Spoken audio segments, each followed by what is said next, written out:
मी लहान असताना जेव्हा जायचो तर हजारो फ्लेमिंग असायचे. तसं प्रमाण आता कमी झालंय, पण त्यावेळेस सगळं बेटाच्या बेट भरलेले असायचे फ्लेमिंगोने. आणि गावाकडले लोक त्यांना कांड्या करकोच्या, म्हणजे एक त्याचं जे मराठी नाव असायचं लोकल नाव कांड्या करकोच्या म्हणून त्याचा उल्लेख करायचा. आणि बराच वेळ साधारणतः अर्धा तास गेला, पाऊण तास गेला, 1 तास गेला, ते पुढे जायचे, मी पाठीमागे थांबायचो. बऱ्याचदा माझ्याकडून ते पक्षी उडायचे, ते पाठीमागे रागात बघायचे. एक दोनदा त्यांनी थोडंसं रागात बघितलं आणि मला इग्नोर करून ते आपले त्यांचे ते फोटो काढायचे. पण मी काय मागे हटलोच नाही, तेच पुढे गेले की मी त्यांच्या पाठीमागे. नमस्कार, जंगल एकोसच्या पुढच्या भागामध्ये तुम्हा सगळ्यांचं खूप खूप स्वागत. आपल्या पुढच्या गेस्टबद्दल मी एवढंच सांगेन की भिगवण ह्या पर्यटन स्थळाला पर्यटन स्थळ म्हणून पहिल्यांदा ओळख देणारा माणूस म्हणजे संदीप नगरे.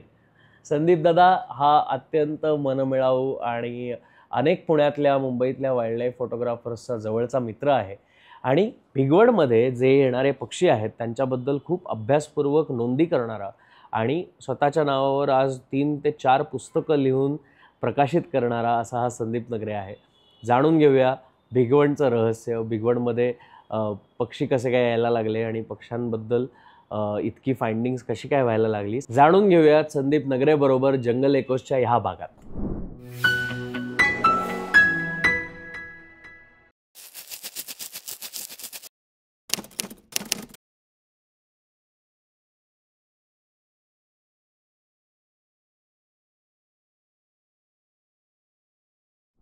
संदीप दादा, खूप खूप स्वागत आहे जंगल एकोस मध्ये. मला सगळ्यात पहिला प्रश्न, तुला पक्ष्यांची आवड कशी आणि कधी निर्माण झाली आणि तुला ते कधी जाणवलं? म्हणजे लहानपणी पहिला पक्षी कुठला बघितला होतास किंवा पक्षी निरीक्षण करावं बाबा आपण, किंवा आपल्याला हे आवडतंय बाबा, हे कधी तुला जाणवलं? खरं तर आमच्या वडिलांचा मूळ व्यवसाय म्हणजे मासेमारी. आणि कसं की समोरच आपल्या घरापासून अगदी 5 मिनिटं अंतरावरती भीमा नदी. आणि आमचे पारंपरिक व्यवसाय असल्यामुळे आई वडील ते बोट घेऊन मासे पकडायला जायचे. तर मी ज्यावेळेस गावामध्येच मराठी शाळेमध्ये होतो तर बऱ्याचदा असा योग यायचा की ते आई वडिलांबरोबर त्या बोटीत मी जायचो. तर ते बोटीत गेले की आजूबाजूला खूप सारे पक्षी दिसायचे, पण त्यांची नाव वगैरे कुठला असं काही माहित नाही की हा पक्षी कुठला काय, असं काही नाही. फक्त एक जनरल एक मनात त्या पक्ष्यांविषयी अट्रॅक्शन निर्माण झालं की बाबा किती छान रंग आहेत वगैरे, असं एक ही सुरुवात झाली. आणि मग ते पक्षी एक आवडायलाच लागले. म्हणजे आमच्याकडे मला आठवतंय की मी लहान असताना जेव्हा जायचो तर हजारो फ्लेमिंग असायचे. तसं प्रमाण आता कमी झालंय, पण त्यावेळेस सगळं बेटाच्या बेट भरलेले असायचे फ्लेमिंगोने. आणि गावाकडले लोक त्यांना कांड्या करकोच्या, म्हणजे एक त्याचं जे मराठी नाव असायचं लोकल नाव कांड्या करकोच्या म्हणून त्याचा उल्लेख करायचा. आणि तो पक्षी एक आकर्षक, त्याचे पंख उघडतो, गुलाबी रंग वगैरे, ते आवडायला लागलं. तर असं बऱ्याचदा मी बोटीत गेलो, बऱ्याच पक्षी पाहिले. पण एकदा असं झालं की साधारणतः मी आता 8वी मध्ये असेल, 7वी 8वी मध्ये असेल, आणि एक पुण्याचे जे गृहस्थ आलेले, एक सिनियर गृहस्थ होते ते. आणि फेब्रुवारी मार्च असं काळ असेल, म्हणजे बऱ्यापैकी पाणी कमी झालेलं. आणि ते गृहस्थ आपल्या कॅमेऱ्यावरती फिरत होते किनाऱ्यावरती. त्यांच्याकडे दुर्बीण, ते कॅमेरा पाहिला पहिल्यांदा. 7वी 8वी किती सालची गोष्ट आहे? साधारणतः 7वी 8वी म्हणजे माझ्या मते एक 2000च्या आसपास, 2098 2000च्या आसपास, त्यावेळेची गोष्ट आहे. आणि साधारण 20-22 वर्षांपूर्वी. आणि मी त्यांच्या पाठीमागे फिरायला लागलो. म्हणजे माझी एक हाफ चड्डी, एक शर्ट, आणि ते आपले फोटो काढत किनारे फिरायचे. आणि बराच वेळ साधारणतः अर्धा तास गेला, पाऊण तास गेला, 1 तास गेला, ते पुढे जायचे, मी पाठीमागे थांबायचो. बऱ्याचदा माझ्याकडून ते पक्षी उडायचे, ते पाठीमागे रागात बघायचे. तर एक दोनदा त्यांनी थोडंसं रागात बघितलं आणि मला इग्नोर करून ते आपले त्यांचे ते फोटो काढायचे. पण मी काय मागे हटलोच नाही, तेच पुढे गेले की मी त्यांच्या पाठीमागे. मग त्यांनी विचारलं, इकडे बाबा, मी पाहतोय, मला बराच वेळ झाला तो माझ्या पाठीमागे फिरतोय, काय पाहिजे तुला? सर म्हटलं, मला काय पाहिजे नाही, पण हे पक्षी बघाय मला पण आवडतात. हे तुमच्याकडे कॅमेरा, दुर्बीण, हे मला त्यातून मला बघायला मिळेल का? त्यांनी दुर्बीण काढली आणि माझ्याकडे बघ म्हणलं. मग मी पक्षी बघितले, रंग वगैरे छान वाटले. पण त्यांनी बोलता बोलता सांगितलं की ते जे बेट दिसतंय त्या बेटावरती फ्लेमिंगो आहेत. म्हणजे मला फ्लेमिंगोचं पहिलं नाव कळलं त्यांच्याकडून. तुमच्यासाठी तो कांड्या करकोचाच होता.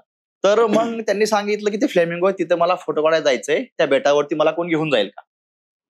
तर मी लगेच सांगितलं की हो सर, मी तुम्हाला घेऊन जातो. मग त्यावेळेस मला वडिलांची जी मासेमारीची बोट होती ती रो करता येत होती. आणि मग आम्ही माझ्या घरी गेलो पळत पळत. लहान भाऊ नितीन, त्याला बोलून आणलं. मग आम्ही दोघांनी त्यांना त्या आमच्या मच्छीमारीच्या बोटीत थोडीशी जी नेट होती ती व्यवस्थित बसवली. त्यांना त्या बोटीत बसवलं आणि ते बेटावरती घेऊन गेलो. आम्ही एक रो करत गेलं की ते त्यांनी खूप सारे फ्लेमिंगोचे फोटो काढले. बऱ्याच पक्ष्यांचे फोटो काढले, म्हणजे शावलर असतील, गार्गनी, पेंटेस्टॉक असतील. पण त्यांनी जी नावं सांगितली किंवा त्याला पेंटेस्टॉक म्हणायचं, ह्याला शावलर म्हणायचं, पण ती सुरुवातीला इंग्रजी नाव असल्यामुळे आणि एकदम विचित्री वाटलं. म्हणजे कुठलंच नाव लक्षात राहिलं नाही लक्षात नाही राहिलं. बरोबर. त्यांनी फ्लेमिंगो बद्दल एक छान सांगितलं की हा फ्लेमिंगो आहे. मी त्याला सांगितलं आम्ही ह्याला कांडाकरकोचा म्हणतो, पण त्यांनी सांगितलं ह्याला कांडाकरकोचा नाही, हा फ्लेमिंगो आहे. त्याला मराठीत रोहित असं म्हणतात किंवा अग्निपंख. त्यांनी अग्निपंख इतकं छान सांगितलं की ह्याचे पंख अग्निसारखे असतात. त्यांनी दावलं की बघा हा पक्षी उडायला लागले, पंख ते अग्निसारखे आहेत. ते अग्निपंख नाव माझ्या लक्षात राहिलं. आज माझी टीम इथपर्यंत प्रवास करून आली जी अग्निपंख म्हणून, की त्यांनी सांगितलं हे माझं, त्यांनी दिलेलंच हे नाव मला अग्निपंख म्हणून. त्यांनी खूप सारे फोटो काढले बऱ्याच पक्ष्यांचे आणि किनारी आल्यावरती त्यांनी आम्हाला दोघांना 50 रुपये दिले. म्हणजे त्यावेळेची पक्ष्यांची ती माझी पहिली कमाई. मग ते निघून गेले की त्यावेळेस काय मोबाईल नाही किंवा असं काही साधन नाही. माझं एक छोटंसं घर होतं वरती, त्यांनी त्याचं घरी नेलं. म्हणलं सर चहा घ्या, पण त्यांनी चहावर घेतलं नाही. त्यांनी सांगितलं ठीक आहे मी येतो म्हणून. मी त्यांना माझं नाव सांगितलं संदीप नगरे म्हणून. ते निघून गेले आणि 15 दिवसांनी परत त्यांच्या काही 2-3 मित्रांना घेऊन आले. ते घेऊन आले की परत आम्ही त्यांना ते परत बोटीत गेलं, परत बबर पक्षाची नावं सांगितली. पण जातानंतर मी डायरी आणि पेन घेऊन गेलो. तर त्यांनी जी नावं सांगेल ती मी नोट करून घ्यायचं, याला हे म्हणायचं त्याला हे म्हणायचं. मग अशी बऱ्याच पक्ष्यांची नावं लिहून घेतली. तर मग एक एक पक्षी मला कळायला लागले, वा हा रंगीत कर्कच आहे, तर हा शावलर आहे, हा बारहेडीर आहे, असं ते कळायला लागलं. मग त्यांचे ते मित्र गेले आणि नंतर त्यांचे एक सर्कल तयार झाले. काय मोबाईल वगैरे काय नव्हतं आमच्याकडे, म्हणजे मुळात त्यावेळेस मोबाईलच खूप कमी असायचे लोकांकडे. आणि गावाकडे मला वाटतं आमच्या गावात अख्ख्या गावात कोणाकडेच मोबाईल नव्हता. तर ते गेले आणि एक सर्कल चालू झाली 1 महिन्यानी 2 महिन्यांनी. पण जे जे गृहस्थ सुरुवातीला आले सिनियर, फक्त त्यांचे ओझरता चेहरा आठवते, त्यांचं नाव वगैरे काही आठवत नाही आठवत नाही, काहीच नाही. म्हणजे तसं म्हणजे वाटलंच नाही की काय ह्यात म्हणजे हे टुरिझम होईल पुढं किंवा काही करता येईल मला, असं काहीच नाही. पण त्यानंतर ते कधी आलेच नाहीयेत. पण नंतर असं एकदा कळलं की ते एक्सपायर झाले म्हणून. पण नंतर त्यांची एक सर्कल तयार झाली. सर्कलमध्येच मला भेटले गोपाळ बोधे म्हणून. त्या सर्कलमध्येच त्यांच्या फ्रेंड म्हणून ते आलेले. मग त्यांनी खूप गायडन्स केला मला की हे तुमचं जागा खूप सुंदर आहे, तुम्ही ह्याच्यात एक पर्यटन चांगल्या प्रकारे डेव्हलप करू शकता, तुम्ही इथं थोडंसं होमस्टे सुरू करा, एक घरगुती जेवणाची व्यवस्था सुरू करा. की त्यांनी छान अशा मला कल्पना दिल्या. त्या कल्पना मला आवडल्या आणि मला एक मनात वाटलं की नाही आपण ह्याच्यामध्येच काहीतरी आपलं हे करायचं. म्हणजे त्यावेळेला आपली आवड आहे तीच पुढे जोपासायची. आणि त्यावेळेस म्हणजे असं काही मनात नव्हतं की हे एक बेगोन एकाच फेमस पर्यटन स्थळ होईल किंवा असं काय होईल, काही नाही. फक्त जस्ट आवडीपोटी मी हे करत गेलो आणि त्यातून थोडेसे पैसे मिळाले. पण यात आवडीचं झालं काय की एक म्हणतात की बावळट पोरगा गावातला वेळा वाया गेलेला, अशी एक समज होत गेली. किंवा मी काय झालं की मग काय वय होतं तेव्हा तुझं? माझं साधारणतः एक 16-17 वर्षाचा. 16-17 वर्षाचा तू केवळ पक्ष्यांच्या मागे धावतोय म्हणून गावातली लोक बावळट म्हणजे माझे 10वी पर्यंत असे किस्से झाले की शेजारची मुलं सुद्धा माझ्याबरोबर खेळायला पाठवत नसायची. म्हणजे मी असं फिरायचो ना वेळेसारखं, त्या पक्ष्यांच्या मागे फिर, शाळा बुडव, शाळेत मारायचं, घरच्यांनी मारायचं. एक घरी पण म्हणजे घरच्यांना वाटायचं की काहीतरीच हे पोरगं करतंय, दिवसभर फिरतंय, शाळा हे करतंय, शाळेत जात नाही. मग शाळेतल्या शिक्षकांनी मारायचं, घरचे मारायचं. मार खाल्ला की तेवढ्यापर्यंत 8 दिवस शांत, 8 दिवसांनी माझं परत ते फिरणं सुरू असायचं. मग असं करत करत मी घरच्यांना वाटलं की ठीक आहे किती हाणायचं याला, हा काय म्हणजे हेच नाहीये. तर झालं काय की मग आमचे 3 मित्र होते, मी, रमेश आणि राजकुमार म्हणून. माझे त्यावेळेचे म्हणजे माझे क्लोज असणारे मित्र, म्हणजे कितीही वेडा असला तर ते माझ्यावर फिरायचे. पण आम्ही ज्यावेळेस सायकिलिओ एक डाळज म्हणून गाव आहे, तर 5 किलोमीटर अंतर असायचं. म्हणजे मी ज्यावेळेस गावात 7वी पर्यंत शिक्षण पूर्ण झाल्यावर 8वी ते 10वी हा प्रवास त्या सायकलवरून त्या 5 किलोमीटर करायचो. तर तो रस्ता जो पूर्ण शेतांच्या बाजूने, आणि त्या शेताच्या बाजून जाताना भरपूर रंगबेरंगी पक्षी दिसायचे. आणि त्यात एक इंडियन रोलर म्हणून तो एका जागेवरती नेहमी बसलेला असायचा. त्याचे रंग मला खूप आवडायचे. तर मग आम्ही असं ठरवलं की नाही आपण पक्ष्यांसाठी एक दुर्बीण घ्यायची बघायला. पण त्यावेळेस परिस्थिती अशी हालाकी असायची की दुर्बीण महाग होती किंवा कुठं जायचं वगैरे आणायची काही कल्पना नाहीये. मग आपण ठरवलं की आपण पैसे साचवायचे. मग घरच्यांनी जे काही खाऊला पैसे दिले ते आम्ही साठवून ठेवायचं. 4 रुपये 2 रुपये ते एका कंपासमध्ये ठेवलेलं असायचं. तर असं करत करत ते आमचं चालू असायचं. म्हणजे समजा ते रोलर दिसला की थांबायचे, त्याचे रंग बघायचे, किंवा अजून पक्षी पुढे गेले त्याचे पक्षाचे रंग बघायचे. पण बऱ्याचदा काय व्हायचं की ह्या नादात घरच्यांनी मारायचं किंवा शाळेत मारायचं. ते राग डोक्यात असा, त्या रागाच्या भरात ते साचलेले पैसे आम्ही सगळे खाऊन टाकायचो. ते खाल्ले राग शांत झाला की परत ते पैसे साचवायला सुरुवात. पण असं करत करत मला 12वी ज्यावेळेस मी कॉलेजला गेलो तोपर्यंत काही मला दुर्बीण स्वतःची घेता आली नाहीये. तर मला आठवतंय की इयत्ता 12वी ज्यावेळेस मी कॉलेजला गेलो तर गोसावी नावाचं कपल आलेलं. मी त्यांना बोटीत घेऊन गेलो त्यांच्याकडे एक छोटीशी दुर्बीण होती आणि मी सांगायचो लांबूनच, सर तिकडे बारेट बसलेत, तिकडे हा ईगल बसलाय. तर त्यांना आश्चर्य वाटलं की ह्याच्याकडे दुर्बीण नाहीये, काहीच नाहीये, इतक्या लांबून अकवट कसा पक्षी सांगतोय. त्यांनी विचारलं की इतक्या लांबून तुला पक्षीवर दिसतात, तू का दुर्बीणवर वापरत नाही का? बोललं नाही म्हणलं मी दुर्बीण वापरत नाही, मला असे रोजच्या बघून रोज सवय झाली आहे. मग त्यांनी घरी आल्यावरती ती स्वतःची दुर्बीण घेतली आणि सांगितलं की तुझ्यासाठी प्रेझेंट. म्हणजे माझ्यासाठी न विकत घेतली ती पहिली दुर्बीण. म्हणजे नंतर मी घेतल्या, पण जी पहिली दुर्बीण अजूनही ठेवलेली आहे की माझी आठवण म्हणून. हा अग्निपंख फ्लेमिंगो पॉइंट सुरू करण्याची प्रेरणा या टुरिस्ट मुळे आली का? तुला वाटलं की बाबा आता इथे एक पर्यटन स्थळ किंवा ज्यांना आवड आहे पक्षी निरीक्षणाची, जे वाईल्ड लाईफ फोटोग्राफर्स आहेत किंवा बर्ड फोटोग्राफर्स आहेत, त्यांच्यासाठी आपण ही जागा डेव्हलप करू. हे जसं तू मगाशी म्हणलास की तुला काही पर्यटकांनी आयडिया दिली, पण हे सुरू करायचं बाबा आणि ह्याच्यात आता इन्व्हेस्ट करायचं. आणि मी स्वतः येऊन गेलोय, राहून गेलोय तुमच्याकडे, तर ही सगळी जागा आपली अशा प्रकारे डेव्हलप करू आणि याला एक असं नाव देऊ, हे सगळं कधी डोक्यात आलं? कसं सुरू झालं? नाही, आता कसं झालं की अग्निपंख मी जी सुरुवात साधारणतः 2006-07 साली, म्हणजे मी येता म्हणजे 12वी म्हणजे कॉलेजला ज्यावेळेस 11-12 जॉईन केलं त्यावेळेसची टीम बनवली.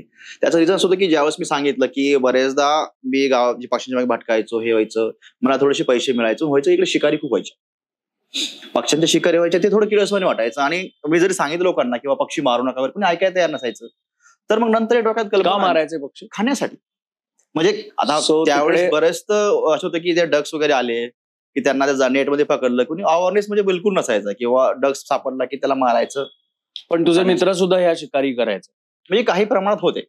पण ज्यावेळेस वाटलं की नाही बाबा ह्याचं काहीतरी कुठेतरी कंट्रोल झाला पाहिजे, म्हणून मला असं लक्षात आलं की मला जे 2 पैसे मिळतात, मी जर ह्या गावात म्हणून एकत्र केलं, त्यांना जर पैसे मिळायला लागले, कदाचित त्यांच्या घरचे मला साथ देते. सुरुवातीला कोणी ऐकायला तयार नाही माझं, की एक समज खूप म्हणजे हे होता की हा बावळट पोरगा आहे हे. त्याच्यामुळे मी काय केलं की 2006 साली एक छोटंसं 5-6 मुलं जमा केली, म्हणजे मामाची काही मुलं, तसे 2 मित्र, असे एक 6-7 मुलं एकत्र आलो आणि प्रत्येकाला बोटीत घेऊन जायचं सोबत, चला बरोबर, आणि जे काही पैसे मिळतील ते वाटून घ्यायचे.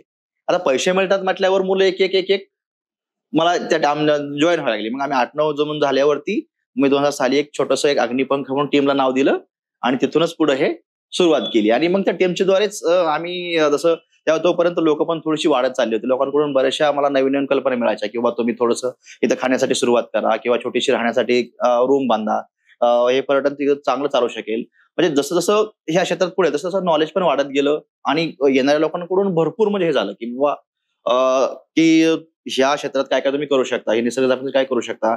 मग मी तसंच केलं, म्हणजे ज्या ज्या लोकांकडून कल्पना मिळते तसं ते डेव्हलपमेंट करत गेलो. म्हणजे थोडेसे होमस्टे सुरू केले, घरगुती जेवणाची सुरुवात केली आणि लोकांना पण आम्ही टीमद्वारे सांगायला लागलो की बघा हे जर तुम्ही पक्षी मारले तर पक्षी येणार नाहीयेत, पक्षी जर नाही आले तर येणार हे टुरिस्ट येणार नाहीत, आणि टुरिस्ट नाही आले तर तुमचा रोजगारच जाणार आहे. मग हे लोकांच्या हळूहळू लक्षात यायला लागलं की आम्ही टीमद्वारे मी सांगू लागलो की बाबा जे सुरुवातीला काही लोकांनी ऐकलं, काही लोकांनी ऐकलंय, पण ज्यावेळेस माझी टीम वाढत गेली तर आजूबाजूच्या घरातली पण मुलांना मी एकत्र करायला सुरुवात केली. त्यांच्या घरी पण थोडेसे रोजगार जायला लागला की म्हणलं की लोकांना हे झालं की नाही ह्याने जो करतोय तो बरोबर सांगतोय की पक्षीच नाही आले तर लोक येणार नाहीयेत ना. तर मग तसंच झालं आणि हळूहळू ते शिकारीचं प्रमाण जे होतं खाण्याचं ते हळूहळू 2000 जसं की 10, 11, 12 पर्यंत एकदम कंट्रोलमध्ये आलं. आणि प्रत्येक जण म्हणजे नेटमध्ये सापडलेला पक्षी तो सोडायचा किंवा माझ्याकडे आणून द्यायचा, आमच्या टीमकडे आणून द्यायचा, की आम्ही थोडंसं त्याला प्राथमिक करायचो, थोडंसं काय डॅमेज झालं काय असेल, खूपच इंज असेल तर रेस्क्यूला वगैरे पुण्याला पाठवून द्यायचो. तर असं करत करत आमचा टीमचा प्रवास सुरू झाला आणि बघता बघता माझी टीम 2012 पर्यंत एकदम फेमस होऊन गेली. मग मी 2009-10 साली छोट्याशा 2 रूम काढल्या होमस्टे म्हणून. त्यात काय अटॅच टॉयलेट वगैरे काही नसतात, फक्त नॉर्मल रूम केल्या. लोक तरी पण येऊन राहायचे. मग काही लोकांना कल्पना मिळाली की नाही इथं शहरातल्या लोकांना टॉयलेट बाथरूम अटॅच लागतं. मग नंतर थोडंसं पुढे मी 3 रूम केलं, त्यात अटॅच बाथरूम टॉयलेट केलं. मग असंच जसं काय आयडिया येईल मला तसंच मी ते करत गेलो आणि माझ्या ह्या टीमचा प्रवास म्हणजे आजपर्यंत इथपर्यंत आला की सगळ्यात जी टीम आज भिगवणचं नाव मोठं करण्यात ह्या माझ्या टीमचा खूप मोठा वाटा आहे. म्हणजे म्हणतात की एकट्याने जसं हे करणं शक्य नव्हतं ते माझ्या टीमद्वारे मला करता आलं. आणि जसं म्हणतात की आज भिगवण पाहतो आपण की आज फक्त हे आपल्या महाराष्ट्रापुरतं नाही तर भारतातूनच नाही तर परदेशातून बरेचसे पर्यटक आता इकडे येतात. मला तेच विचारायचं होतं की भिगवणला मॅक्सिमम मायग्रेटरी बर्ड्स बघायला मिळतात आणि मायग्रेशनच्या काळात ते येतात. सो मला वाटतं की तुला पण पहिला फ्लेमिंगोमुळे ती आवड निर्माण झाली. आणि तर हे जे मायग्रेशन आहे याला मायग्रेशन म्हणतात, किंवा हा जो पक्ष्यांचा प्रवास आहे तो तू खूप जवळनं रोज तिथे असल्यामुळे रोज बघतोयस, इतकी वर्ष अनुभवतोयस. तो प्रवास हा मायग्रेशन आहे बाबा. काही महिन्यानंतर हे पक्षी निघून जातात आणि मग परत जे नॉर्मल रेग्युलर तिथे राहणारे जे रहिवासी निवासित पक्षी आहेत तेच दिसतात. हे सगळं कळायला कशी मदत झाली? टुरिस्टमुळेच, वाईल्ड लाईफ फोटोग्राफर्समुळेच, का तुझं ऑब्झर्वेशन मग सुरू झालं, तुझं पण निरीक्षण? मग कारण बिझनेसचा एक पार्ट झाला, त्यातनं पैसे मिळतात हा एक भाग झाला, पण तुझा अवेअरनेस पण खूप आहे. तुला नावं पण माहिती आहे, तुला त्यांचं बिहेवियर माहिती आहे.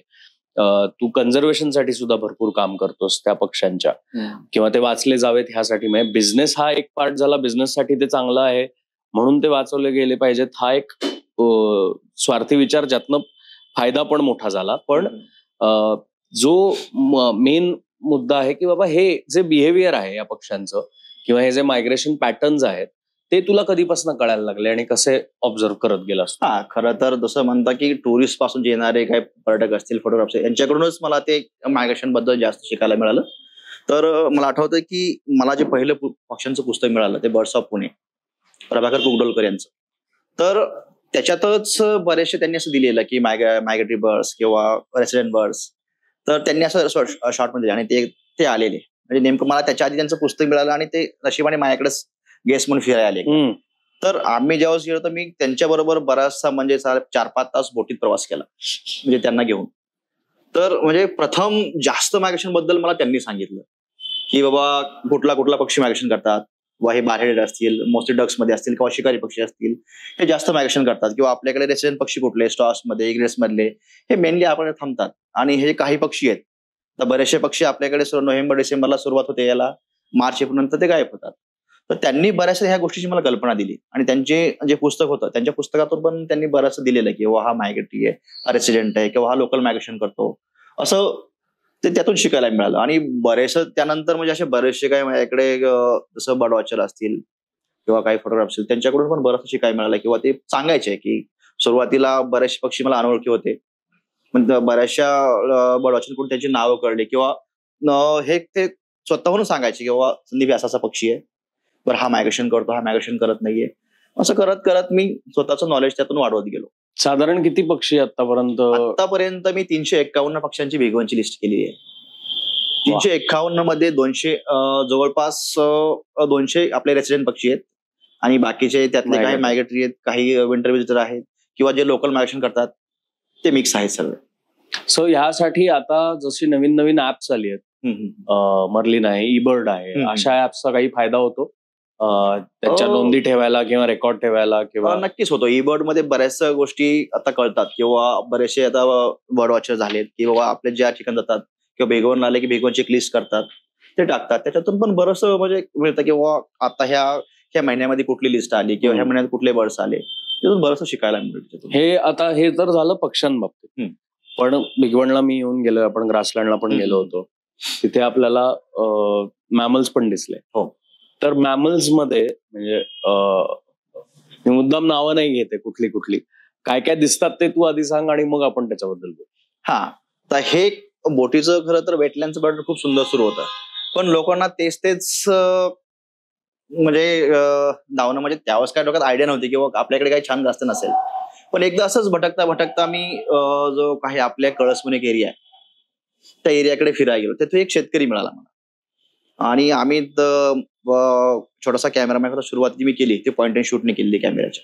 तर त्यांनी सांगितलं की असा त्या कडबनवाडीचा एक एरिया आहे, त्यांनी सांगितलं की ते शेळगाव म्हणून आहे, तिकडे लांडगे मिळतात.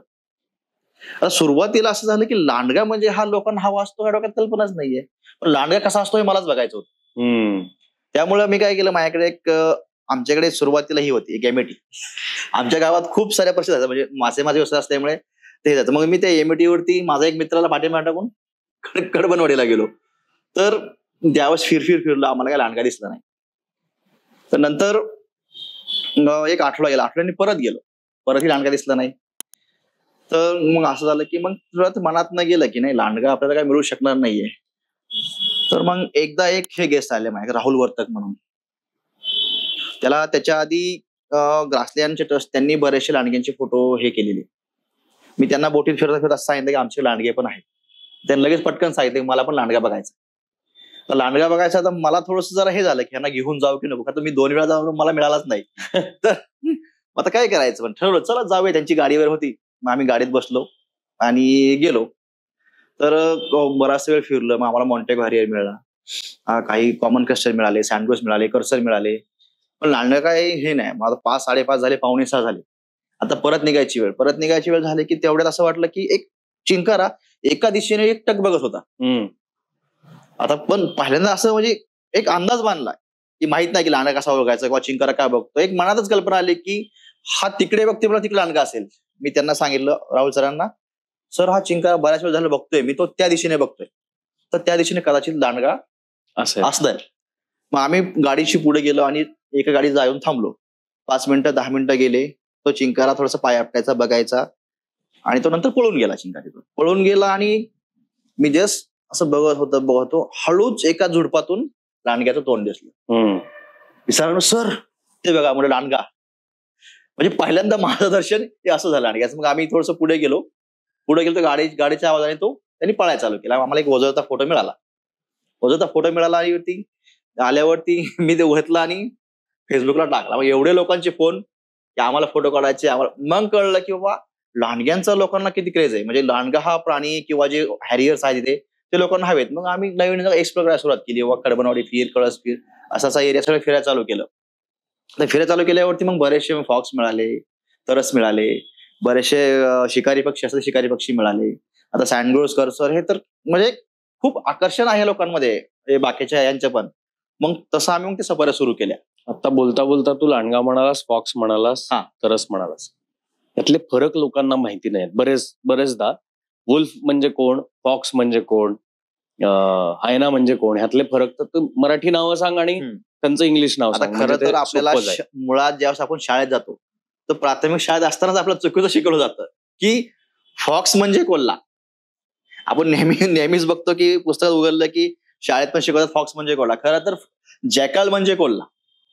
साधारणतः कुत्र्याच्या साईजचा किंवा त्यापेक्षा थोडासा मोठा म्हणजे तो जॅकल, तर कोल्हा म्हणतात. आणि फॉक्स म्हणजे खोकड म्हणजे साधारणतः मांजरापेक्षा थोडंसं मोठं असतं. फॉक्स म्हणजे खरं तर खोकड असतं आणि जॅकल म्हणजे कोल्हा असतं. आणि वुल्फ, इंडियन ग्रे वुल्फ म्हणजे लांडगा. म्हणजे लांडगा म्हणजे साधारणतः आपण जे नेहमी जे हे बघतो, डॉग्स बघतो त्या साईजचा, त्यापेक्षा थोडासा मोठा, कानवरती वगैरे चेहरा पण एकदम असा डेंजर दिसतो, थोडासा वेगळा टाईप. आणि तसाच हा म्हणजे तरस मध्ये बराच फरक असतो. आता हायना म्हटलं की बऱ्याच लोकांना कळत नाही. गावाकडे म्हटलं की हायना आहे का, त्यांना कळत नाही. पण त्यांना म्हटलं तरस आहे का, म्हणजे हा आहे. तरस साधारणतः म्हणजे त्याचे पाय पाठीमागचे थोडेसे हे असतात लहान आणि पुढचे पाय मोठे, त्यामुळे तो जास्त पळू शकत नाही आणि पूर्ण तो रात्रंचर हे आहे. म्हणजे तो एक शिकारी म्हणण्यापेक्षा स्कॅव्हेंजर, म्हणजे जे काय सडलेलं अन्न असेल किंवा काही जनावरे असतील, पोल्ट्री असेल, याच्यावर खाऊन जगणारा तो प्राणी आहे. आणि तसं तर वुल्फ बऱ्यापैकी शिकार करतात, म्हणजे कळपाने शिकार करतात. आता आपण तर मला वाटतं आपण स्वतःच अनुभव घेतलेला आहे की त्यांनी साधारणतः एक 15-20 मिनिटं आपल्या समोर ते चिंकाला ताणून मारून खाल्लं तर तो बऱ्यापैकी शिकार करतो. आणि जॅकल पण साधारणतः तो काय नेहमी छोटे छोटे काही हे असतील, क्वेल्स असतील, फ्रँकलिन असतील, ससे असतील, ते खाणार आहे. आणि फॉक्स पण तसं असतं. फॉक्स तर मिळेल ते सरड्यापासून, पालीपासून, लहान पक्ष्यांपासून, काही वेळ असं सगळं खात असतो. नेहमी मी मुद्दाम हे विचारलं कारण बरेचदा कोल्हा कोणाला म्हणायचं, लांडगा कोणाला म्हणायचं, तरस कोणाला म्हणायचं, हे अनेक, खोकड कोणाला म्हणायचं, हे अनेक कन्फ्युजन असतं बरेचदा. आणि ते असायला पण मला वाटतं की त्याबद्दल फोटोग्राफिक एव्हिडन्सेस पण कमी होते आतापर्यंत, किंवा त्याबद्दल माहिती पण कमी होती. त्यामुळे लोकांना पण कदाचित ते डिस्टिंग्विश करता येत नव्हतं की बाबा हे याला हे म्हणतात, त्याला ते म्हणतात. हा जो वाईल्ड लाईफ फोटोग्राफरचा हे जे कॉन्ट्रीब्युशन आहे वाईल्ड लाईफ फोटोग्राफरचं, की वेगवेगळ्या स्पेशीज आयडेंटिफाय करून त्याचं फोटोग्राफिक एव्हिडन्स देणं, म्हणजे त्याच्याबद्दल तू बऱ्याच फोटोग्राफर्स बरोबर फिरतोस, काम करतोस, तू स्वतः चांगली फोटोग्राफी, उत्तम फोटोग्राफी करतोस, तुला स्वतःला त्या सगळ्या स्पेशीजचं महत्व माहितीये. तर ह्याचं महत्व कसं कितपत आहे असं तुला वाटतं की हे जे टुरिझम सुरू झालं किंवा वाईल्ड लाईफ फोटोग्राफी आली, मग त्यामुळे ह्या गोष्टी ओळखणं सुरू झालं, त्याबद्दल अभ्यास सुरू झाला, सो हे सगळं कशा दृष्टीने एकमेकांना पूरक आहे पर्यटन सुद्धा, कन्झर्वेशन सुद्धा, त्याचा अभ्यास सुद्धा, रिसर्च सुद्धा, हे सगळं कसं एकमेकांना पूरक आहे असं वाटतं? माझी एक फोटोग्राफीची एक तुम्हाला कहाणी सांगतो. तीच ऐकायची आहे. तर ज्यावेळेस एक 2011-12ची गोष्ट, पाणी खूप कमी झालं होतं त्यावेळेस, बराचसा ड्राय झाला होता आणि मी जस्ट फिरता फिरता मला सोसिएबल लॅपिंग दिसली. तशी सोसिएबल लॅपिंग आपल्या भागात खूप म्हणजे शक्यतो खूप कमी रेकॉर्ड आहे आणि ती सोसिएबल लॅपिंग दिसली. माझ्याकडे पण फोटो घ्यायला काय, मराठीतलं नाव बिव्हैदार टिटवी. कुठली? बिव्हैदार टिटवी, सोसिएबल टिटवी. तर ती दिसली. 3 होत्या. आधी वाटलं गोल्डन फ्लॉवर आहे, मी त्याच कॅटेगरीत तो पक्षी आहे, पण मी जेव्हा निरकून पाहिलं तर मला कळलं की सोसिएबल लॅपिंग आहे. तर सोसिएबल लॅपिंग आहे. नंतर 2 दिवस ती दिसली, नंतर दिवसांनी गायब झाली. आणि त्यात पुण्याचे एक फोटोग्राफर माझ्यापाशी आले. आता मी नाव नाही घेत त्यांचं, पण ते आले आणि त्यांना मी सांगितलं, सर मला ह्या ठिकाणी सोसिएबल लॅपिंग दिसली म्हटल्यावर त्यांनी थोडंसं जर असं एक आश्चर्यकारक नजरेने माझ्याकडे बघितलं आणि त्यांनी मला सरळ म्हटलं तो की तुला 4 पक्षी ओळखायला लागले, तू काही सांगत जाऊ नको, सोसिएबल लॅपिंग इकडे येऊ शकत नाही.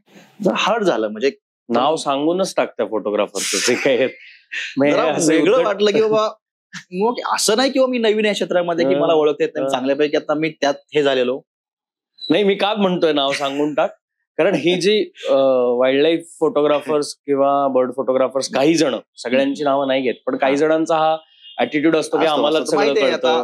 ठीक आहे, मी सांगतो की बाबा मला थोडंसं हे वाटलं, वेगळं वाटलं की नाही काहीतरी, म्हणजे मग ठीक आहे, मी फिरून आलो, घरी आलो पण तोच विचार म्हणत, याला असं नाही होऊ शकणार की ह्यांनी मला असं का विचारलं, असं का म्हटलं, मी नवीन पण नाही याच्यामध्ये. मग घरी गेलो वडिलांकडे, बाबा म्हटलं मला कॅमेरा घ्यायचा. तर मग आई बाबांनी सांगितलं की ठीक आहे तू घे. मग मी दुसऱ्या दिवशी बस पकडली, घरून पुण्यात आलो आणि एक निकॉनचा पॉइंट अँड शूट कॅमेरा विकत घेतला आणि माझी फोटोग्राफी त्यातूनच सुरू झाली. म्हणजे आज जर तो कॅमेरा असता, म्हणजे म्हणतात की फोटोग्राफीचं महत्व, आज त्या दिवशी जर माझ्याकडे कॅमेरा असता तर मी ती सोशल लाईफचा फोटो काढू शकलो असतो. तो फोटो काढून त्याला सरळ जाऊ शकलो असतो की हा बघ इथे आली आहे. तर ह्याचा एक खूप असं रेकॉर्डसाठी खूप, म्हणजे फोटोग्राफीमुळे आज हे झालं की बऱ्याच ठिकाणचे नवीन पक्षी रेकॉर्ड करता आले, नोंद करता आले, फोटोग्राफी करून तिथं धावताय लोकांना, की असं विश्वास ठेवायला लोक तयार नसतात ना किंवा इथं असं आलं म्हणून. बरोबर. तर मग माझी तिथूनच फोटोग्राफी सुरू झाली. मग मी एक अनुभव सांगतो की त्यानंतर खूप नवीन नवीन पक्षी आले. रेड फेलर आला.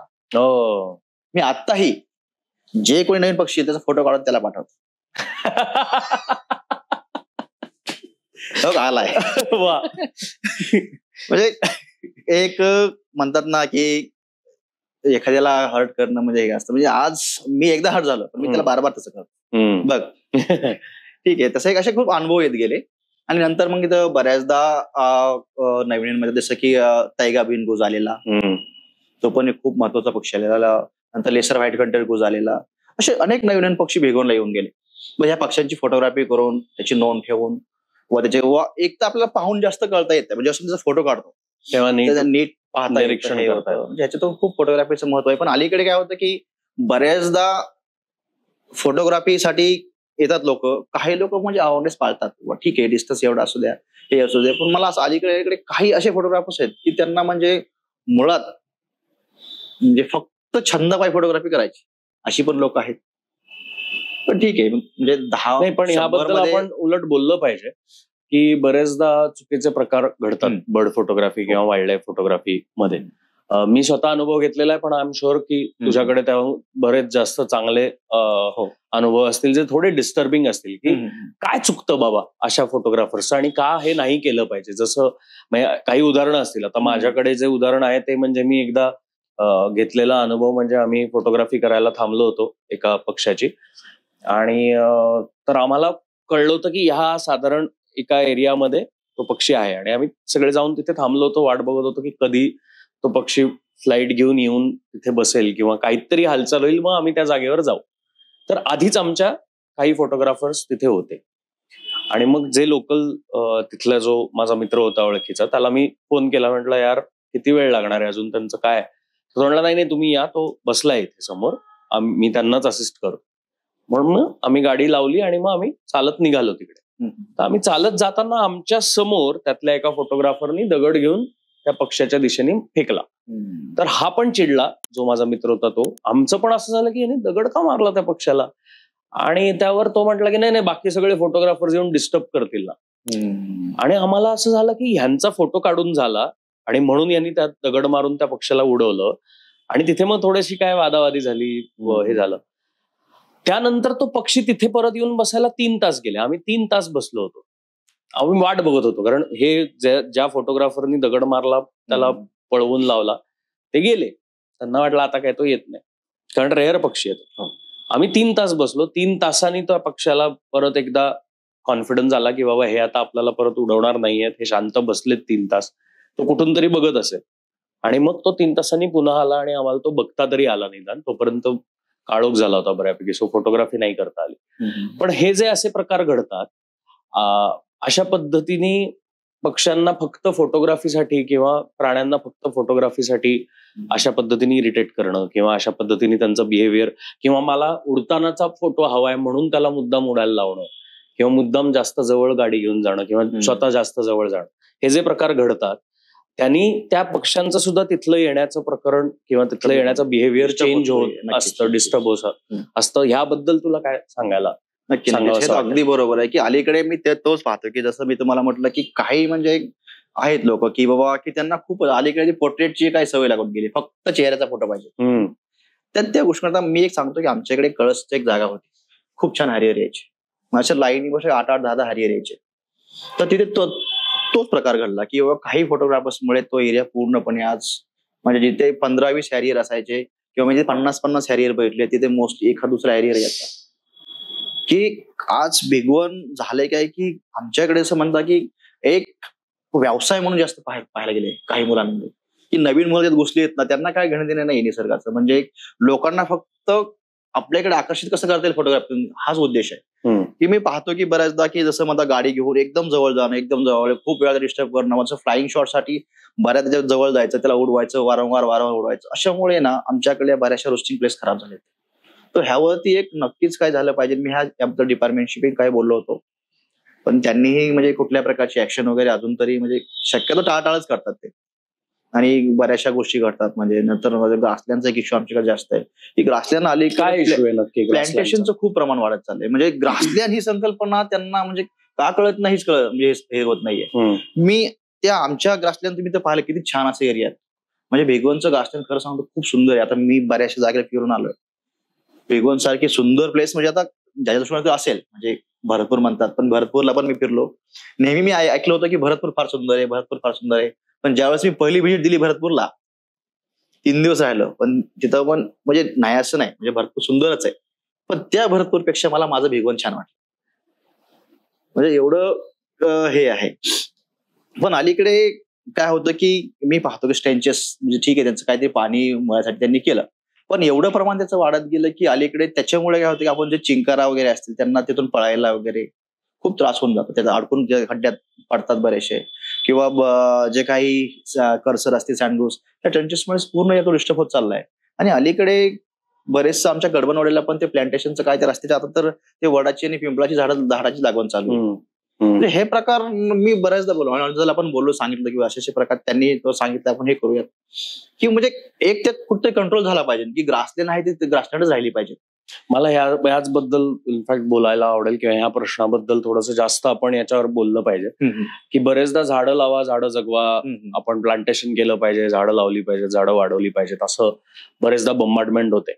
आणि मग आपण जेव्हा असं काहीतरी बोलतो की अरे ग्रासलँड आहे तिकडे झाडं लावू नका, तर हा फरक बरेचदा लोकांना लक्षात येत नाही. आता तू तिथला स्थायिक आहेस, तू तिथला स्थानिक आहेस, तू तिथे इतकी वर्ष राहतोयस, तू बघतोयस की ग्रासलँड आणि झाडं लाऊन तिथली जमीन आणि तिथल्या सगळ्या स्पीशीज जे बदलतात, मायक्रो हॅबिटॅट पासनं ते बऱ्याच गोष्टींमध्ये बदल होत जातो जेव्हा एखादं वेगळं झाड तिथे इंट्रोड्यूस केलं जातं एखाद्या ग्रासलँड मध्ये. तर ह्याबद्दल थोडंसं सोप्या शब्दात तुला काय सांगता येईल, किंवा काय बिहेवियर्स मध्ये चेंज झालेला म्हणजे त्या पक्ष्यांचा पूर्ण रहिवासाची जी पद्धत आहे तीच बदलून जाते.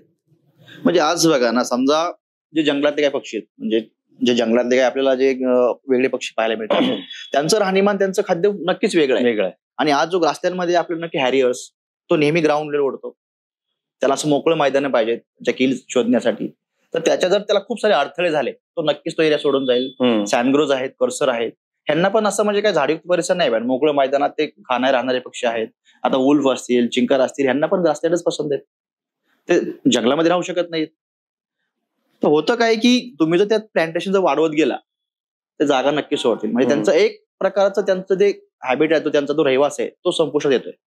म्हणजे मी पाहतोय की बरेचसे पक्षी आजच कर्बनवाडीचा एरिया जिथं मला 100, 200 सँडग्रोज असं भरले दिसायचे, तिथे आता 10 आणि 12 सँडग्रोज दिसतात.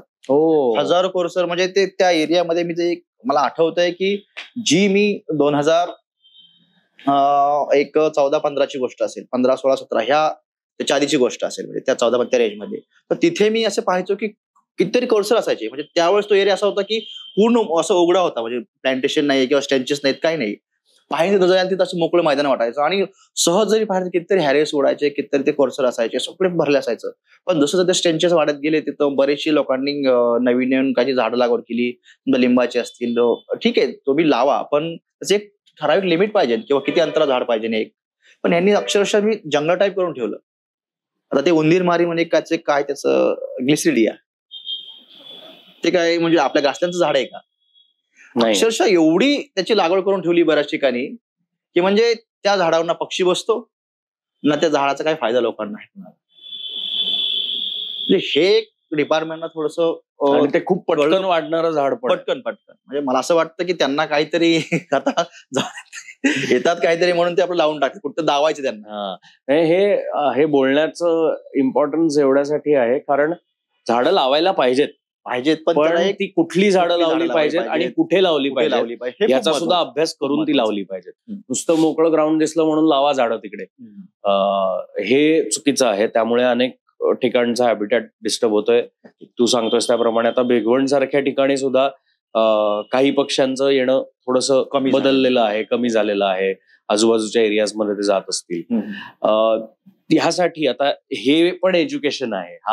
हा जो शिक्षणाचा भाग आहे किंवा हा जो कन्झर्वेशनचा भाग आहे तो तुझ्याकडनं किंवा तुझ्या सगळ्या टीमकडनं किंवा तू म्हणालास तसं अनेक टीम्स झाल्यात आता तिथे. बिझनेस वाढला आहे, टुरिझम वाढलेला आहे.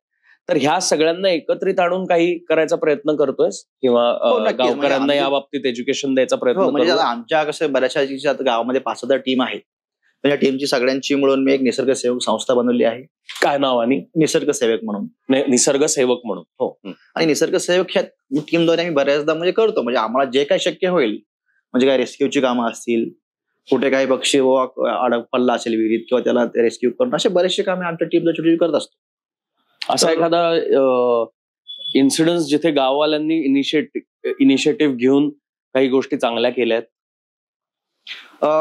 तसं तर आहेत. म्हणजे आता बेगवनचा काही इलाका असेल किंवा आमच्या गावातला असेल किंवा आता कडबनवाडीचा आहे किंवा शिरसुफळच मध्ये आता नवीन झोन निर्माण झाले.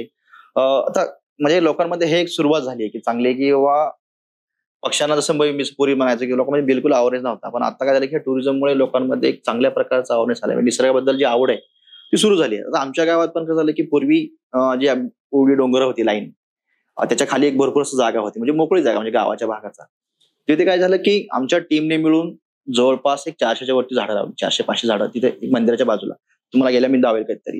तर तिथं आत्ता सध्याची परिस्थिती पाहायला गेलं तर तुम्ही तिथे त्या एरियात जरी फिरला तर 50 पक्ष्यांची तिथे तुम्ही आरामात नोंद करू शकता त्या झाडांमध्ये. ते सुंदर असे सकाळपर्यंत चिवचिवड असते पक्ष्यांना तिथे.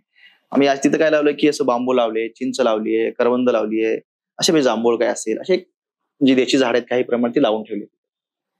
आणि आता कडबनवाडीला पण बऱ्याच ठिकाणी पण त्यांनी आधी सुरुवातीला त्या एका काय त्यांचं नाव त्यांनी काय केलं, हे ऑक्सिजन पार्क म्हणून एक सुंदर जागा केली. ठीक आहे, ऑक्सिजन पार्क त्यांनी रानात लावलं, छान केलं, पण त्यांचं प्रमाण आता हळूहळू बाहेर येत आहे. तर ते थोडस आता कंट्रोलमध्ये आलं पाहिजे. आणि बाकीचं तर मग आहे, म्हणजे आता हळूहळू गावात पण आमच्या पहिलं जी आज 10-15 वर्षापूर्वीची परिस्थिती होती, जी राहणीमान आहे, राहणीमानात पण खूप चेंजेस झाले. आज रोजगार संधी चांगली आहे. आणि जसं म्हणतात की एक व्यवसायापासून, जसं म्हणजे काही लोक व्यवसाय करतात तर काही लोक अशी आहेत की बऱ्याचदा आता आम्ही पाहतो टीम मध्ये, आता गावात 5-6 टीम जरी असल्या तरी चांगल्या प्रकारे मुलं कामं करतात. पण ज्यांना ह्या क्षेत्रात खूप मनापासून आवड आहे ना, तर निसर्ग जपून कसं टुरिझम करता येईल ही बरीचशी मुलं पाहतात. म्हणजे 10 पैकी 2 अशी असतात की बाबा त्यांना काय घेणं देणं नाही, ठीक आहे. ते पण बाकीची 8 मुलं तर नक्कीच चांगली कामं करतात आता. आणि एक गावाला एक चांगली ओळख निर्माण करून दिली आहे मुलांनी. ग्रासलँड म्हटलं की बरेचदा डोक्यात येतो तो वणवा. असे काही अनुभव आलेत? वणवा पेटलाय किंवा कोणीतरी मुद्दाम जाणून बुजून आग लावली आहे? एक वनव्याचा फार एक गमतीदार अनुभव आहे.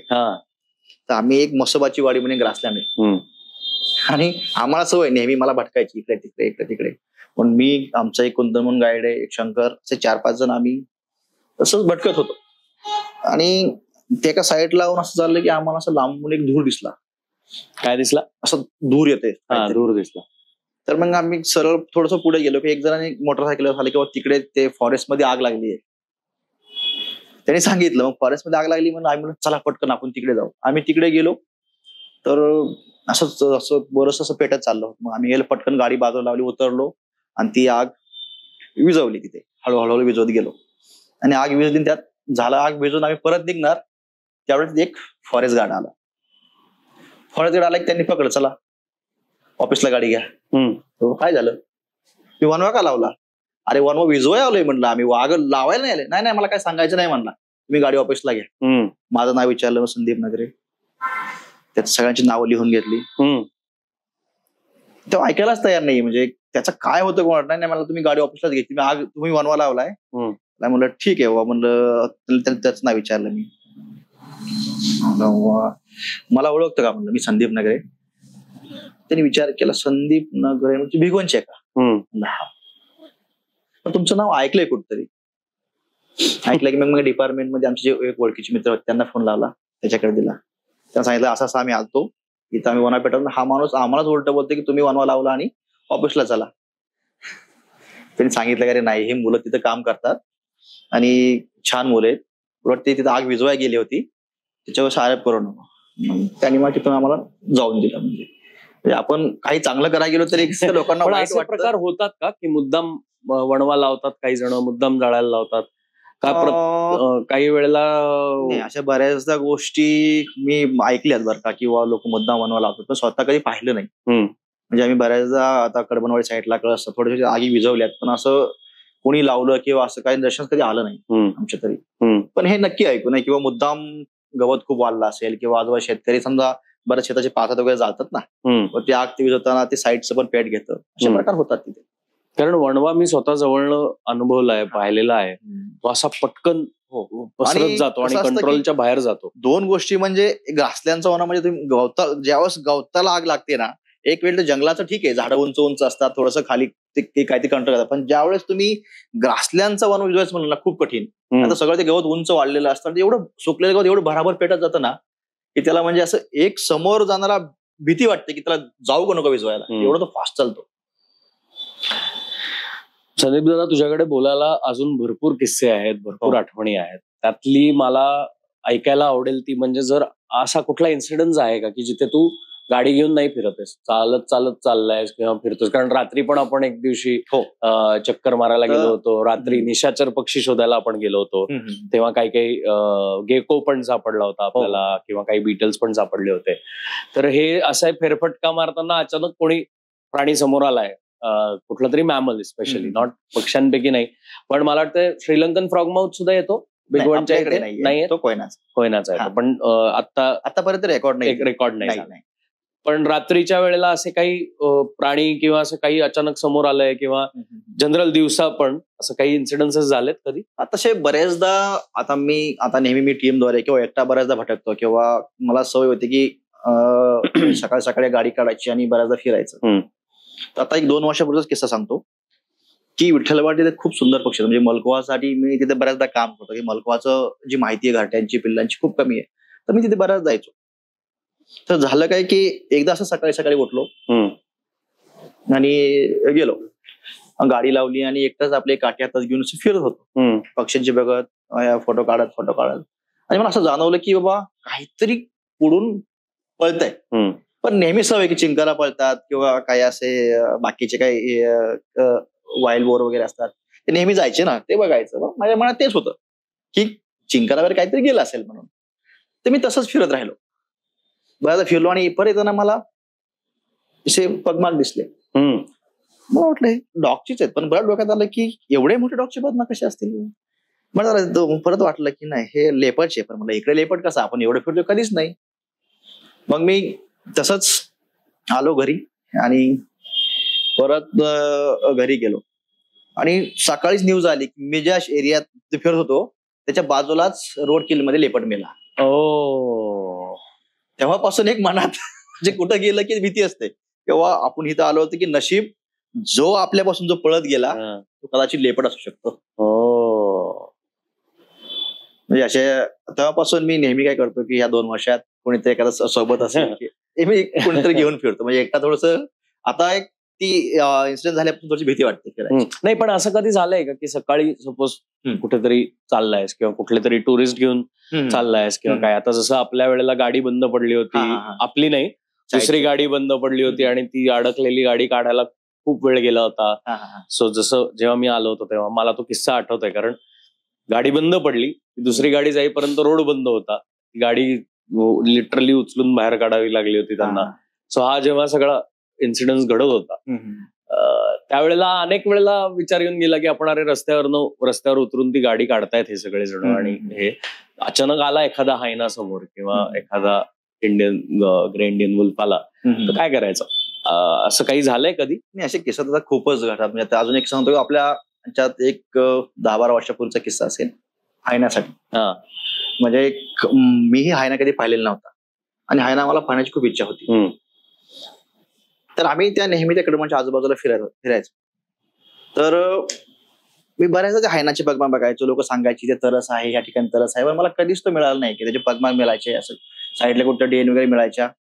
तर एक दिवशी असंच एक नाशिकचे गेस्ट होते, एक कुलकर्णी म्हणून, ते सिनियर होते आणि त्यांना घेऊन मी गेलेलो. त्यांना घेऊन गेलो आणि जसं आम्ही प्राणी बघत बघत बघत सरळ पुढे गेलो. एका हिलच्या असं बाजूला खाली व्हॅली होती थोडीशी, आणि वरती गेलो, उतरलो. मी पाहिलं तर एकदम फ्रेश पगमार्क, तिथे माती वगैरे खेळलेली हायनाचे पाय होते. सर म्हटलं इकडे, मला आत्ता चिथून हायना खाली गेला असेल, म्हणजे एकदम फ्रेश पगमार्क दिसतात. तर मग आपण म्हटलं आपण खाली जाऊया. जवळ चिन्ह असल्यामुळे नाही म्हटले मी काय येत नाही, तू आधी जाऊन बघ. तर मी जस्ट आता सुरुवातीला हायनाबद्दल खूप म्हणजे असं वेगळं ऐकलेलं की बाबा हा खूप म्हणजे विचित्र प्राणी, तो अटॅक करतो, तो त्याचा जबडा खूप हे असतो. म्हणजे ती मनात पण थोडंसं चालत गेलो की मला असं भीती निर्माण झाली, काय करायचं, जाऊ का नको. पण नाही म्हटलं आज काही असो हायना बघायचा आहे. तर मी सरळ अशा अर्ध्या व्हॅलीमध्ये गेलो. असा एक भला मोठा दगड होता, दगडावरती उभा राहिलो. ओरसा निरीक्षण केलं पण काही नाही. म्हणलं दगडाच्या खाली हायना असू शकतो म्हणलं. मग मी दगडाच्या खाली उतरलो आणि हायना असा झोपला असं दगड आणि इथे झोपलेला होता. आणि मी जस्ट असं केलं आणि असं वाकून बघितलं खाली उतरून दगडाच्या. मी इकडून बघतोय, इथं जास्तीत जास्त 5 फुटाचा अंतर, हायना तिकडून मला बघतोय. म्हणजे अक्षरशः. पण त्यांनी काही केलं नाही. तो हल्ला पण नाही. मी त्याला बघितलं, मी मागे सोरलो, मी खूप घाबरलेलो, अंग थरथर कापायला लागले. आता पहिल्यांदा हायना दर्शन आणि एवढं जवळून, आणि तो एकदम विचित्र चेहरा, त्याचे डोळे. मी थोडस मागे सरलो, त्या सरला खुणवलं की हायना झोपलाय, खाली या. खाली मी आपलं साईडला थांबलो, थोडंसं दगडाच्या पाठीमागे गेलो, तर थोडंसं घाबरलो होतो जरा बरंच. पण ते सर लागले याला, मग थोडासा आधा जीव आला. म्हणलं चला आता, म्हणलं त्यांना मी खाली हळूहळू ते येत होते. आणि ते जरा सिनियर असल्यामुळे काय झालं की नेमकं आम्ही असा दगड, आणि त्यांना दगडाच्या साईडने मला इकडून या, हायना इकडे साईडला, थोडंसं पाठीमागे गेलो, आपण इकडून लांबून बघू. थोडंसं पाठीमागे जाऊन आम्ही असं जायला लागलो. आणि ते काय माहिती दगडाच्या साईडला त्यांचा पाय घसरला. पाय घसरला आणि ते फरफडत जाऊन जिथं समजा इथं हायना झोपलाय, हायनाच्या पुढे जाऊनच घसरून पडले धपशिरी. ते पडल्याचा हायना जो पळाला तो जाऊन एक साधारण 50 फुटाच्या अंतरावर जाऊन पुढे येऊन थांबला. आणि तो एवढ्या रागाने आमच्याकडे बघत होता, झोपमोड गेली म्हणून. पण म्हणजे मी हा किस्सा एवढ्यासाठी विचारला तुला, किंवा असे किस्से बरेचदा जेव्हा घडतात की जनरली लोकांना वाटतं की हे जे प्राणी आहेत, जसं की आहे ना तरसाबद्दल खूप लोकांना मनात अनेक गैरसमज आहेत की तो अटॅकच करणार वगैरे, तो फार विकृतच आहे, तो त्रासच देतो, तो घाणेरडं हसतोच, किंवा तो येऊन मानगुटीवरच बसतो, असे अनेक गैरसमज लोकांच्या मनात आहेत. पण ऍक्च्युली ते प्राणी सुद्धा आपल्याला घाबरत असतात, किंवा त्यांचं ते स्वतःच्या बचावासाठी आपल्यापासून लांब जायचा प्रयत्न करतात. हेच सांगण्यासाठी म्हणून मी तुला हा किस्सा विचारला. कुठलाही, आता मी एवढे वर्ष माझं जवळपास ह्या क्षेत्रामध्ये 17-18 वर्ष आरामात पूर्ण झाली आहेत.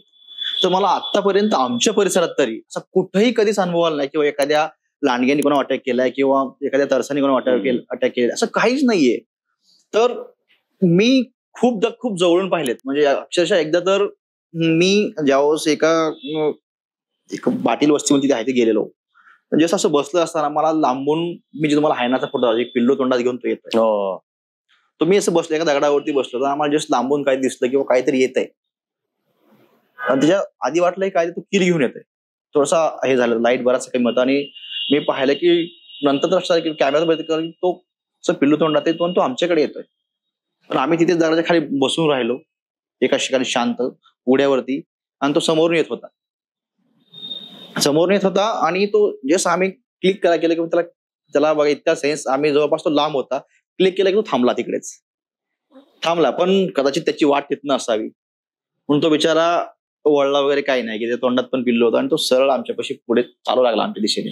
आमचं क्लिक चालू होतं, पण जस्ट खूप एकदम 20-25 अंतरावरती तसं आम्ही सर घाबरण्याचा, म्हणजे वाटलं की भीती वाटली किंवा कदाचित अटॅक करू शकतो किंवा पिल्लू आहे तोंडात त्याच्या, काय आहे म्हणजे कदाचित त्याला अनसेफ वाटेल किंवा आपल्यामुळे आपल्या पिल्लांना काय त्यांचा दोष, म्हणजे हे काय म्हणतात ना की डिस्टर्ब होऊ शकेल किंवा हे. पण नाही, पण त्यांनी काहीच नाही, त्याने आपलं काही रिएक्शन दिलं नाही, काय नाही. तो बिचारा आला आणि अगदी एवढ्या अंतर अशा आमच्या बाजूने आमच्याकडे बघत बघत पिल्लाला घेऊन निघून गेला. म्हणजे थोडक्यात जर आपण शांत झालो, प्रेमाने राहिलो त्यांच्या समोर किंवा आपण स्वतः कॉन्फिडेंटली त्यांच्या समोर उभे राहिलो, तर ते मुद्दाम येऊन तुम्हाला त्रास द्यायला येणार नाही, अटॅक करायला येणार नाही. म्हणजे दिसला प्राणी की हातात काठी घे, दगड मारण्यापेक्षा ती माणूसच खूप घातक प्राणी सगळ्यात. तर मी मध्यंतरी असंच एका पॉडकास्टवर बोललो की मला प्राण्यांपेक्षा माणसांची जास्त भीती वाटते. तर मला तेच म्हणायचंय की लगेच एखादा प्राणी दिसला, स्पेशली असा प्राणी जो शिकारी प्राणी आहे, म्हणजे लांडगा, कोल्हा, तरस, वाघ, सिंह, बिबट्या, जे काही हे जे ह्या कॅटेगरीतले जे प्राणी आहेत, जे शिकार करून स्वतःचं पोट भरतात, असा एखादा प्राणी आपल्याला समोर दिसला की लगेच घाबरून काठी उचलायची गरज नाही, दगड मारण्याची गरज नाही, आरडाओरडा करण्याची गरज नाही. त्यांना ते सुद्धा घाबरलेले असतात. सो आपण उलट त्यांना जास्त दचकवू शकतो किंवा जास्त घाबरवू शकतो, ज्यामुळे ते कदाचित अटॅक करतील आपल्यावरती किंवा करत जे इन्सिडेन्सेस होतात ते कदाचित त्यामुळे होतात की ते जास्त घाबरतात आणि स्वतःला वाचवण्यासाठी तसेच प्रकार करतात. म्हणजे बऱ्याचदा आपण त्याच्यावर समजा काहीतरी अटॅक करण्याचा प्रयत्न केला तरच तो आपला स्वतःचा बचाव करण्यासाठी अटॅक करू शकतो, असे जे उदाहरण असतात तशीच असणार आहे. आता आमच्याकडे एक आता सांगतो, गेल्या वर्षाचा किस्सा की गेल्या 2 वर्षात लेपर्डचं म्हणजे दिसतोय एक, त्याच्या आधी असे काय रेकॉर्ड नसायचे. जसं मी एक किस्सा सांगतो मेलेला, आणि त्यानंतर दुसरा आमच्या जस्ट गावाच्या बाजूलाच एक माडा आहे, तिथे 1 किलोमीटर पुढे जो टर्न आहे गावचा, तिथेच एक लेपर्ड गेल्या 1.5 वर्ष दिसतो. तो एकदा रस्त्याने क्रॉस होतो, त्या रानात त्याचे बरेचसे पावले मिळतात, आणि ह्या वर्षी तर म्हणजे तो सलग 15 दिवस आमच्या गावचा एक मोठी पाईप आहे ना त्याच्यावरती बसायचा. म्हणजे सुरुवातीला लोकांना म्हणजे काही कल्पना नाही की इथे लेपर्ड बसतो म्हणून, लोक यायची जायची, तो दिसत पण नसायचा, थोडासा साईडला झाडाच्या बसायचा. आणि एकदा एका तिथं शेतकऱ्यांनी पाहिला, थोडस गावात आरडाओरडा झाला की लेपर्ड आला. मग ते डिपार्टमेंट यायचे, थांबायचे, पण तो बिचारा यायचा, त्या पाईपवर बसायचा आणि जस्ट 10-11 पर्यंत थांबायचा, तो निघून जायचा रात्रीच्या. म्हणजे एवढ्या 1-1.5 वर्षात तो एकदम गावाच्या वस्ती शेजारी असं एकही कुठलं तिथं असं गड आहे, कोणाची बकरी खाल्ली, कोणाचं कुत्रं घेऊन गेलंय, असं काहीच नाही. आणि ज्या शेताचा वावर रेग्युलर त्याचा पगमार आहे तिथे किती लोक असतात शेतकरी काम करायला वगैरे सगळे, पण कधीच नाही कोणा अटॅक नाही किंवा काही नाही.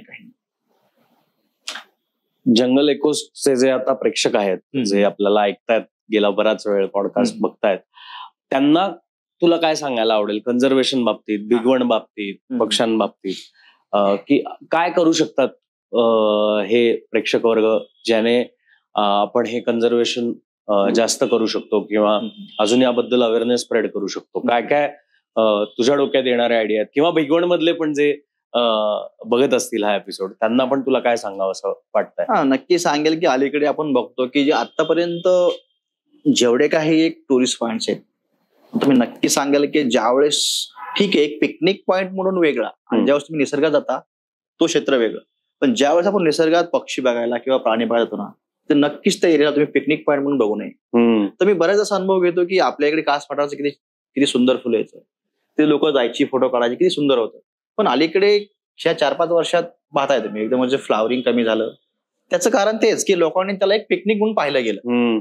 त्या लोकांनी बरेचदा पाहतो की फुलावर झोपून फोटो काढायचे, त्यात नाचायचं खेळायचं. म्हणजे हे जे प्रकार आहेत हे कुठे थांबले पाहिजेत. म्हणजे ज्यावेळेस आपण एखाद्या पर्यटनस्थळी जातो किंवा ह्यात फिरायला जातो, तर नक्कीच तुम्ही एक हे करा किंवा जेणेकरून आपल्याकडून तो एरिया कसा वाचवता येईल, काय डिस्टर्ब होणार नाहीये, हे आपल्याकडून पण लोकांना शिकता आलं पाहिजे आणि आपणही लोकांना म्हणजे सांगता आलं पाहिजे किंवा तुम्ही हे नक्की हे करा, हे करू नका. ह्या गोष्टी आता ज्या नवीनच्या ज्या हे जेवढे काही पुढे जे टूरिस्ट चालणार आहे हे खूप गरजेचं आहे की तुम्ही कुठेही जा, पण तो एरिया तिथला प्राणी पक्षी डिस्टर्ब होणार नाही याची काळजी नक्की घ्या. भिगवणला ज्यांना यायची इच्छा असेल त्यांनी कसं तुला संपर्क करावा किंवा कसं पोचावं भिगवणला, काय काय बघू शकतात?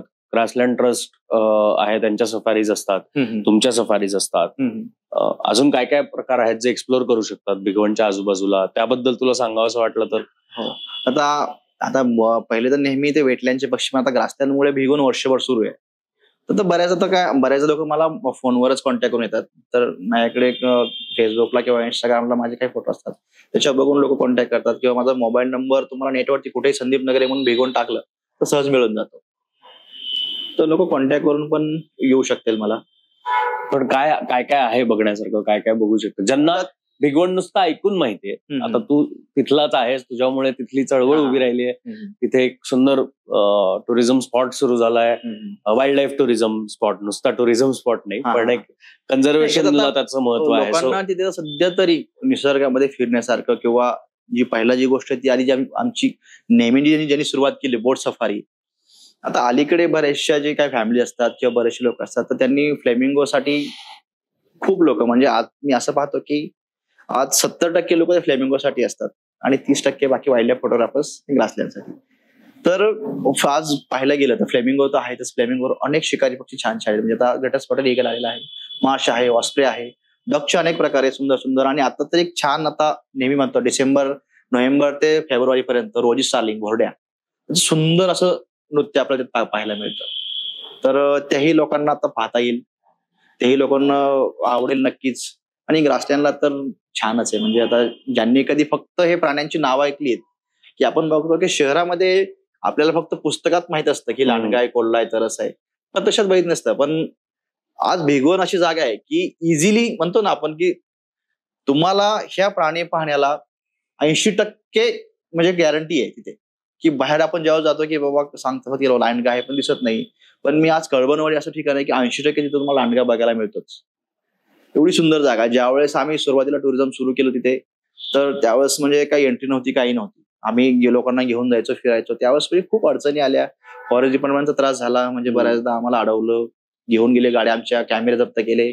पण आम्ही नेहमी सांगायचो की तुम्ही हे लोक खूप सुंदर आहे, तुम्ही चालू करा. पण ते काय कुणी ऐकायचं असं. पण नक्कीच 2 वर्षात आणून आणि आपले नवीन जे सीसीएफ आले प्रवीण सर यांच्यामुळे एक ह्या क्षेत्राला चांगली ओळख झाली. म्हणजे त्यांनी ऑनलाईन जे ग्रासलँडचं बुकिंग केलं त्याच्यामुळे आणखीनच या क्षेत्राचं महत्व वाढलं आणि आणखी लोकांमध्ये पोहोचलं गेलं.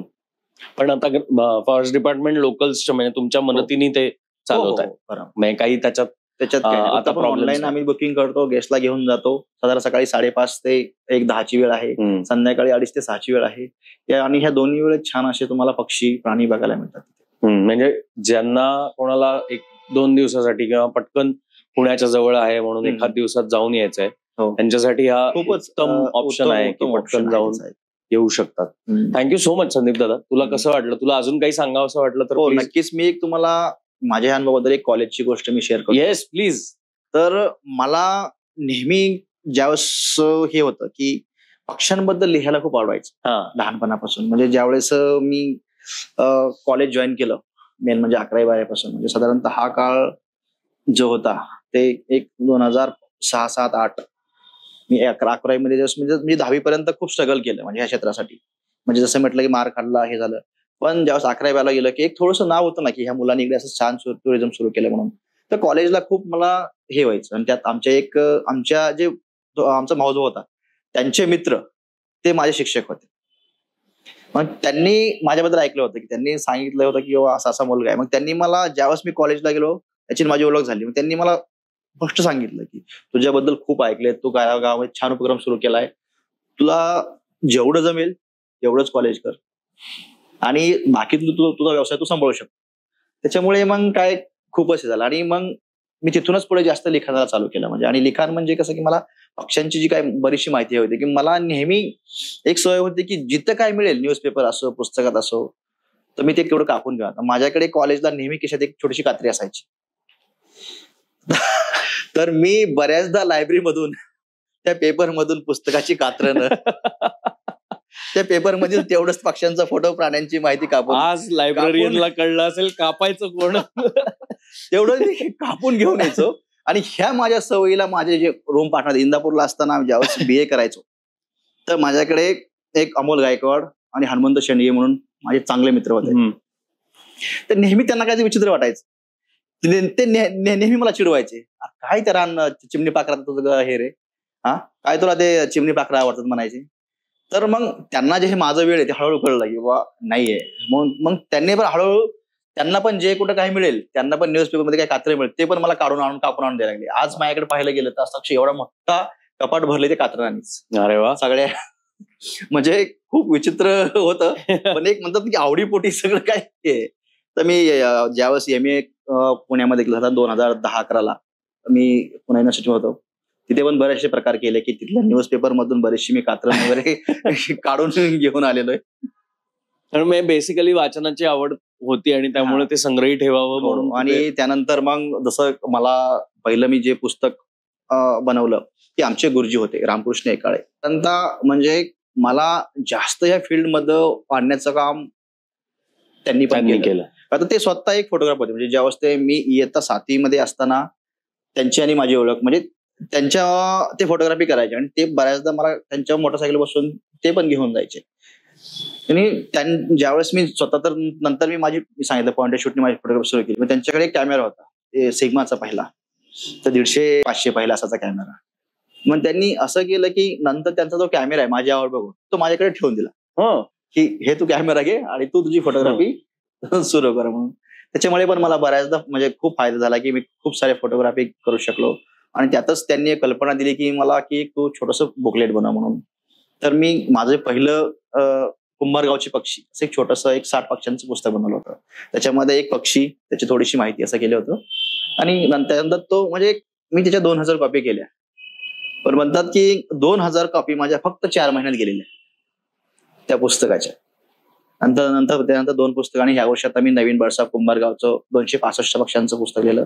265 पक्षी. आताच्या नवीनच्या पुस्तकामध्ये ना 265 पक्षी, त्याच्यामध्ये तुमचे वेटलँडचे पक्षी, ग्रासलँडचे पक्षी असे घेतले. काय होतं की बऱ्याचदा आता बरीचशी पुस्तकं मी पाहिली, पण काय होतं की खूप सारी माहिती होते, काही फोटोग्राफ्स व्यवस्थित नसतात. मग मी काही माझी स्वतःची फोटोग्राफी असेल असे छान असे फोटो, जास्त नाही, एक फील्ड गाईड टाईप बनवला आहे. म्हणजे एक सुंदर असा फोटो, त्याचं मराठी नाव, इंग्रजी पब्लिश झालंय. हो, काय नावाने? Birds of Kumbhargaon, Bhigwan outskirts. Birds of Kumbhargaon, Bhigwan outskirts. त्याची कॉपीज पण आहेत, आता मी तुम्हाला देईल. ओके. तर पण ते पुस्तक प्रेक्षकांना घ्यायचं असेल तर कुठून घेता येईल? आता सध्या तरी ते बाहेर नाहीये, तर आपल्या इथेच आहे.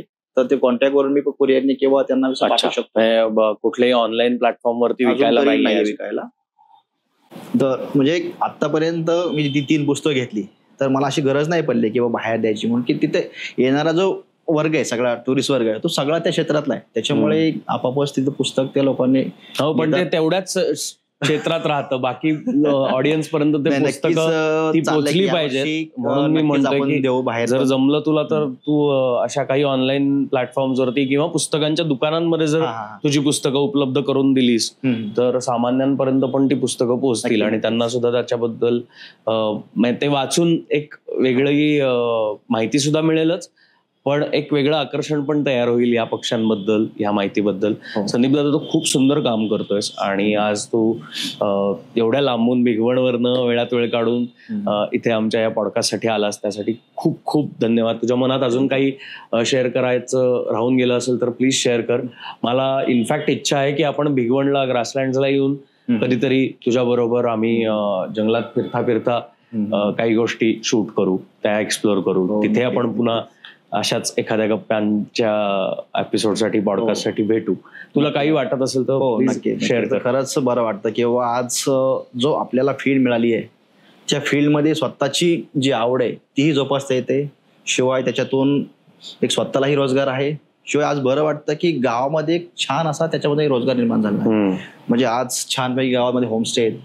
त्या होमस्टेद्वारे लोकांना चांगला रोजगार मिळतो. लोकांना जे शहरातून येतात लोक, त्यांना एक चांगला लोकल फूडचा म्हणजे जे गावात जेवण म्हणतो आपण, चुलीचं जेवण वगैरे, पिठलं भाकरी असेल किंवा आमच्या भिगवणचे मासे तर फार फेमस आहेत.